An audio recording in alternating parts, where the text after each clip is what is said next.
Ладно, пацаны, давай. Musofirda yurgan vatandoshlarga idealniy maslahat. Выходной kuni вообще uyda yotmaslik kerak.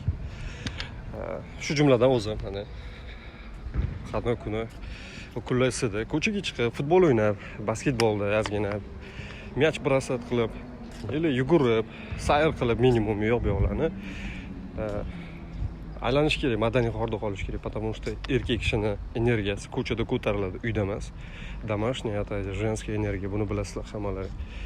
Поэтому uyda yotmasdan chiqish kerak ko'chaga. Вот. Buni foydasini o'shanda sezasiz. Uyda yotsangiz, muammo, problema. Muammo ustiga muammo. Muammolar tugamaydi. Hech qachon tugamaydi. Поэтому живи правильно, брат.